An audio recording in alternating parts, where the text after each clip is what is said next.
All right, welcome everyone to the podcast. Thank you so much as always for joining me. I really appreciate it.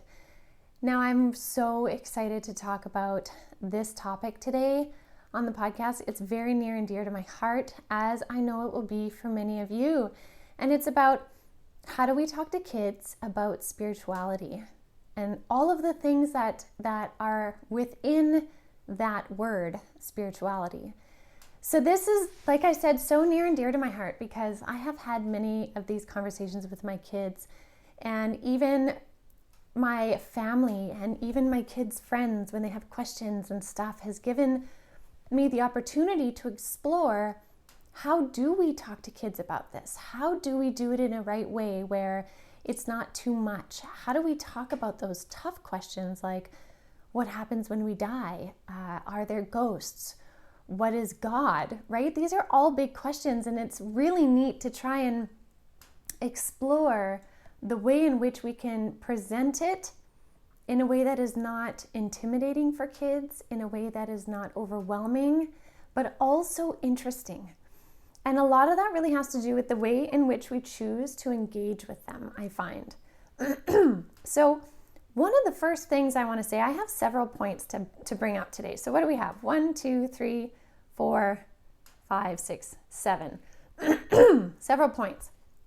The first one, and the most important one, which was shared with me by one of my mentors many, many years ago, was kids need to be kids first.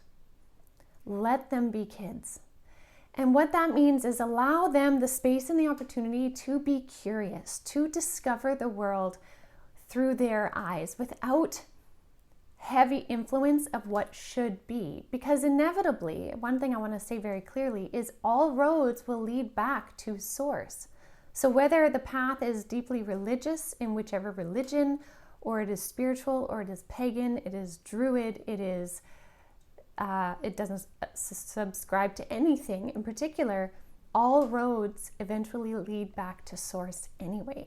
And through our life journeys, we take on many different experiences. So for example, in one lifetime, you may be Muslim. In one lifetime, you may be Christian. In another lifetime, you may be Indigenous. In another lifetime, you may be atheist, right? It's so that your soul can have all of these different experiences to gain the knowledge and understanding of what it wishes to explore.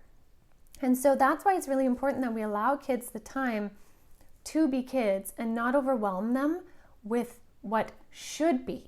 Now, I really want to clearly state that that does not mean we can't include them in things, but allowing kids the time to explore, to discover what nature feels like for themselves, to just play, to be in that oh so sacred time of innocence, which really disappears way too soon.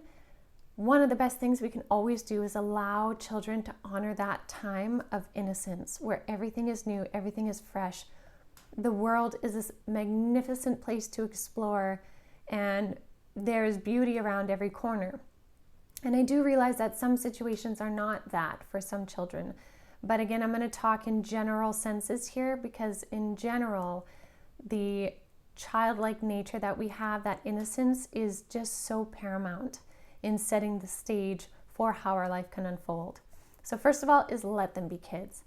The second point is really to let them lead with questions. This is a beautiful one. And I find if you stay open to what questions kids bring up, those are really your gateways and opportunities to kind of jump in and create a conversation. So one of the things is when kids are asking you questions about like, do we all die? Right? That's a big one. Mom, am I going to die? Are you and Dad going to die? These are really neat opportunities for you to expand on the concept. And one of the things we have to do too is try and use as real of words as we can. Try and be as clear as possible without creating a fear. So for example, if one of your kids is like, Mom, Dad, do we die? The answer is yes, we do, but not in the way that you think. Your body does die, but your soul and your spirit goes on forevermore. You don't actually die. Now this is where I feel lucky enough to be able to bring in my experience with my near-death experience to say, I've been to the other side and I came back again. And so I know for sure that we don't die. And so I find that brings some comfort. And there are so many stories out there, even stories for children and stuff about near-death experiences and about heaven and the afterlife. There are beautiful books out there as well that really help to expand on that concept. Because I think the sooner we can bring in that understanding for children that, you know, our body at one point will grow up, will grow older, and then the body does die, our soul will carry on, and here's an exciting or amazing journey. And again, there are books that go into the soul's experience after. And so I think really letting them lead with the question instead of bringing it up one day and being like, hey, let's talk about this. When you let them lead with the question, it means they're coming with kind of an open door or a blank canvas, waiting for information to color that canvas. And so when you, again, can clearly define it as best as you can in a language they understand, and then also ask, do you have more questions about it? Or does any of that make you afraid? Are you nervous? And allow that to lead into more. It's just a beautiful way that not only helps them really grow, but it actually is really bonding. It's really bonding. And it's what is the word? It's heart opening and heart softening as an adult to be in that position to share that information. So it's definitely something that shouldn't be rushed. And so if the question comes up at a time where you're really busy, say you're just about to drop them off at hockey or something, you can say, you know what, we don't have enough time to answer that right now, but let's talk about it later or tonight or whatever the time is. Like, don't lose that opportunity. It's really, really valuable. Now, the next thing that's really, really neat in teaching kids or talking to kids about spirituality is to validate their experiences. So if you have kids that are saying, you know, I see someone in my room at nighttime, or I have a friend who comes to me and, you know, and you don't see anybody in the room, but they're like, oh, they're right there in the corner, is to validate their experience first of all. So often, I think more so in the past, but people would see that happen and say it's a make-believe friend, it's not real, or that's not possible, or you have a good imagination. Whether it's imagination or not, it's valuable in acknowledging their experience, and then again, use that as your doorway to talk to them more. Like, oh, okay, what does your friend in the corner look like? What are they saying to you? Do you like them? How do they make you feel? Anything like that. What do you guys talk about? Get to know who it is, because oftentimes you may find that the invisible friend is actually a family member or an ancestor. And if you ask them, you know, what are they wearing? What do they look like? They may say, oh, he's got the black hat like the guy in the picture on the mantle, which is maybe your grandfather, right? Or maybe they're like, oh, it's an old lady and she's got an apron on, but she keeps telling me funny stories and she likes baking bread, right? And maybe that was your mom, right? So when we validate their experience, they can open up so much more to it. And then even if you think that they're comfortable in that position, you could say, you know, you're talking to someone who's in spirit. How amazing is that you can do that? And maybe you're in a position where you can't anymore, and you can say, you know, I don't see them anymore, but it's beautiful that you do. You know, tell them I say hi, or whatever that is. But again, that's not a time to push them too hard. So if they don't want to say too much more, then you kind of leave it at that. And to try and make them do that on command also would be pushing them. So really kind of validate their experience when they bring it up, or if you overhear them talking to someone that you know is not there, be like, who are you talking to? What are they saying? Validate their experiences, because what that also does is that helps them maintain that link to the other side. So many of us were born with that natural ability, and then over time it kind of dwindles a little bit. There's this age range around kind of 5 to 7, maybe 4 to 6, kind of in there, where children will start to grow out of it because they're starting to grow into what they think is possible. They're essentially disconnecting their natural frequency to the other side, to those higher realms. So when we validate their experience, they keep that as something that is real, and therefore it is known and it is a truth to them. So they keep that link. Now, an interesting thing with that is many, many more children, even in the last 10 years or so, are being born with that as a very natural thing. So we're going to be seeing more and more and more children who are naturally psychic, naturally mediums, can easily communicate with those on the other side, and it's very normal to them. So again, that's why even now, for those that are bringing children into the world now, really validating their experiences as they grow up is going to be so key in helping a whole new generation of people to maintain that natural connection to the other side. It's really quite beautiful. Now, another thing that I find is so great is inviting children into your spiritual practice. They love this.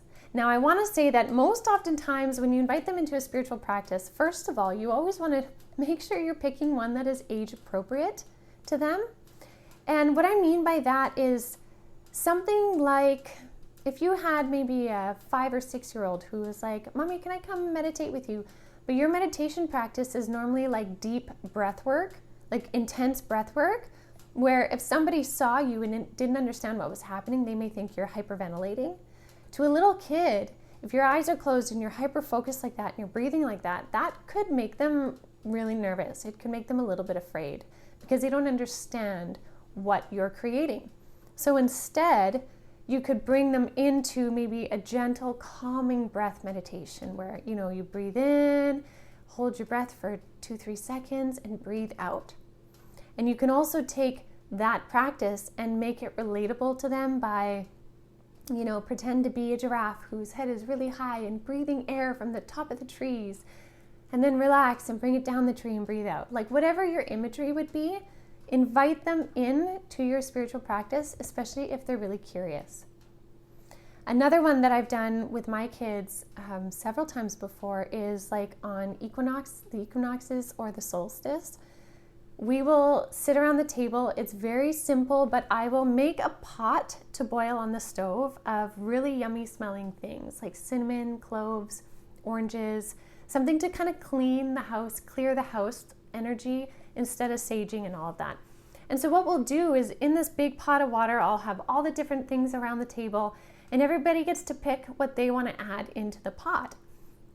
And then we also, on a little piece of paper, write an intent for what we would like for that season, and then we put it in the pot. And so it takes maybe about 10 minutes or so, and we share what we're intending, and then we all just say like a little prayer mantra, not so much a mantra, but just we kind of share our ideas. Again, we really let it flow, and as they get older, it flows in just different ways, and we roll with it. But then we put it on the stove and let the smell permeate the house, but everybody was involved in it. And everybody starts to learn how to kind of set an intent and create a ritual around it. But it wasn't anything big and scary and super serious. We were laughing, we were joking, we were all kinds of things. And it's really fun. So inviting kids into a spiritual practice of any sort can be something really, really beneficial. And so I really encourage you all to discover what that is. And again, also remember that with kids, their attention span for spiritual practice will probably be very small. So not setting your own intent to bring them into a half hour or an hour long experience, that's going to maybe be a letdown for you because most likely their attention span is about 10 minutes or less, maybe even 5 minutes. But the thing is you invite them in and it becomes a normal thing for them. So it's really quite cool. Another one is invite your children to tune into Mother Earth, tune into the earth around them. There are so many conversations that can be had in connection to Mother Earth, and I find this so beautiful. You start to teach them about how energy is in all things. Energy moves through all things. It moves through you, it moves through me, it moves through the earth, it moves through the water. You could talk about elements. I find trees and flowers are a really, really good one with kids, that energy also moves through trees and flowers. Trees and flowers also have an experience on this planet just like animals do, but it's a bit different. So the way that we have an experience is different from how the animals do, but the trees and the flowers also have an experience that is different from the others. And you can even invite them into, put your hand on this tree and what do you feel in your body? Do you feel calm? Do you feel excited? Does it feel silly? And again, validate their experience. Validate whatever they're feeling. If they're like, Mom, this seems silly. Okay, no problem. Moving on, right? Or maybe they're like, oh, Mom, I feel really happy when I touch this tree. Or it feels prickly, but it makes me feel funny and laugh and giggly, right? And that can just really open up beautiful conversations. I know one time my daughter was really curious about energy, and so I took her into the forest. I said, let's go for a forest walk. And so we get in the forest, and at first she's kind of bouncing around, and then I start to say, like, notice the colors on the trees. Notice the green leaves. And when you look really far into the forest, like way through the trees that are right up front, and you look farther and farther, how do you feel? What do you see? And she's like, Mom, it makes me think of something magic, like in a movie where there's like magic and like mist and sparkles appear. I was like, yeah, okay, cool. What else do you feel? And she's like, well, I feel like maybe the trees want to talk. I was like, okay, so let's go hug a tree.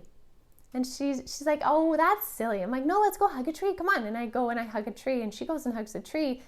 And at first she's laughing, but then her eyes close, and then she starts to just kind of merge and connect with the energy of the tree. And she's like, I feel so happy. I feel so calm. And then she's like, I feel so excited. So then we started running through the trails in the forest just because we had this influx of energy, and we just started to run. And when we were done running, then we talked about it. We're like, did you feel the energy that came from being in the forest, being connected to Mother Nature? It made you feel like you wanted to run. You had extra energy. She's like, yeah, I did. I was like, that is what the earth can give you when you tune into it. And so it became this really fun afternoon experience. And it was just led by her. We went with the flow. I shared little tidbits here and there. And that has helped her connect in more deeply with energy. And I've had different experiences like that with my son as well. And then we talk about the stars and the sky. He finds that more interesting. And so again, letting them lead you, but also bringing them into practices, but bringing them into connection with the earth. The earth is literally our home on this planet. Like, it is our home frequency. It is what provides us a place to be incarnate here.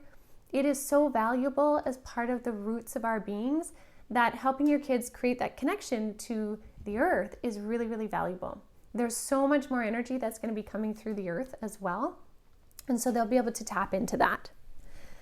Now, another thing I want to talk about is using comparisons and metaphors that are really relatable to your children. So for example, when I tried to explain spirit when they were a little bit younger, kind of about 5 years old, I remember they're like, Mommy, what is spirit? Like, what happens when you die? And you say it's spirit. I'm like, well, think of the wind. I'm like, can you see the wind? They're like, no. I'm like, but can you feel the wind? They're like, yeah. I'm like, that's kind of like spirit. So sometimes spirit will come in and they'll be very gentle, and that's just like a really cool breeze, gentle little breeze. And then sometimes spirit will come in and they want to talk to you, and that's when the wind, blows your hair all around. That's the energy of spirit and how we can sort of understand it. And so then they always understood that, right, with the wind. And so trying to use relatable metaphors are really, really valuable for your kids, but the key is to keep them really simple. I find anytime that I took something longer than like a sentence to kind of explain, it was too much. So if I kept it down to about a sentence, clear and concise, they could understand it, and then we could build from there. And over the years, we've just been building off of what they know. And so now their questions, knowing that they can talk about it openly, get deeper and deeper. And some of them I try to explain. I'm like, I don't know how to explain the quantum field to you yet, but I'm going to try, right? So the beautiful thing is, as we're explaining spirituality to children, we're also clarifying what it is for us. And the encouragement is to also encourage your children to always question. And then that brings me back to the last point I really want to say is having your kids learn to tune into their intuition is so, so valuable. I think this is a life skill that all children should have, is the ability to tune into their intuition and know what that is, what feels right, what doesn't feel right. That is a really valuable one. So oftentimes, if they're asking you questions like, Mom, what should I do about this? Or what should I do about that? Where should I have my birthday party? Should I do it at the park or should I go to the trampoline park? Instead of just giving them an answer, ask them, what do you feel? And if they don't know what that means, be like, okay, picture the park. What do you feel in your body? Oh, I feel happiness. I feel whatever. Okay, now picture the trampoline park. What do you feel? Extra excitement. Okay, so which one feels more like you're drawn to it? The trampoline park. Okay, there we go. That is how you can start to build intuition for kids. You can even do it with food, right? You could even do like really sweet type food and then a really healthy type food and be like, okay, what does your brain think about the food? Oh, I want the candy. Okay, now what does your body tell you when you feel into the food, right? And just get them to explain it or explain what they're feeling and learn what it feels like in their body when they're making that choice or when they're feeling a thing. So always asking, what do you feel in your body? What is your body telling you? And then even if sometimes I find my kids are like, well, I just want you to tell me, what do you think? What do you think? I'll say, I will tell you my idea and my thought after, but first I want you to tell me what you think, and then we'll talk about it. So really, communication is key, but communication with a lot of room for discussion and questions. And also, again, even if they ask you a question that you don't quite know how to answer, kind of like the quantum field, like I was saying, it's okay for you to say, you know what, I'm not sure how to explain that yet. Can I take a few days to figure it out and then we'll talk about it? And usually they'll be like, yeah, for sure, of course, you know? So yeah, something really, really valuable there. So let's see, I'm just gonna ask my guides if there's anything else they want me to share on this. Okay, fair. So last thing they're saying is another tool for kids is letting them, okay, sorry, they're still talking while I'm talking. Yes, fair. Okay, encouraging them to learn the power of their mind, because the mind is the absolute energetic creator of our reality. It comes from the mind. It comes from the energies we put out, which really come from thought. When we encourage kids to learn to master their mind early, then they really become these powerful creators, but within a realm of balance. And what I mean by that is a lot of kids, when their mind starts to really kick into gear, often can kick into anxiety based on the energies we have in 3D right now, especially fear energies. But when we teach them the power of their mind, they then become masters of it. And what I mean by that is, for example, with my son, sometimes he is nervous about going to bed, and it used to really stop him from going to bed. Like, he would do everything not to go to bed. He was even one time crying, standing in the middle of his room because he was in such a panic about going to bed. And we had to find a way to get him to master that. And so over the years, we now just have this phrase that's become so normal for us that every night I put my hand on his heart and I say, I'm safe in my bed. And he says, I'm safe in my bed. And then I say, I'm safe in my house. And he says, I'm safe in my house. And then I say, Mom and Dad are home. And he repeats it. And then the last one is, and I have nothing to worry about. And he repeats it. And every time he does that now, he realizes the power of his mind to create a totally different sensation in his body. Because every time now that we do that, by the second statement, he always yawns, and I can see his body relaxes and he puts himself into a state of relaxation. And then he goes to sleep. And he's so proud of how well he sleeps now. And so this is a beautiful thing because it's teaching him the power of his mind. And now whenever there's any other anxiety or something that comes up, I can say, remember how you mastered your mind about going to sleep? The same thing applies to this situation. So what words or phrases can we come up with about this situation to help you move through it? And we'll create something. And again, it's helping him retrain his mind. And it's a powerful thing. It's so amazing. So that's another really good point. I'm really glad my guides brought that up. So I will leave that with you all for now. Thank you so much for joining me on the show. I really hope this helps you to find a way to really embrace these next generations of beautiful humans on the planet and helping them really find their way, but like find this rooted, grounded, stable presence on our planet in the new energy that it is and that they're coming in with. Empowering them is just so key to beautiful changes on our planet. So thank you again, everyone. I sure love and appreciate you all. And I hope you have a beautiful rest of your week.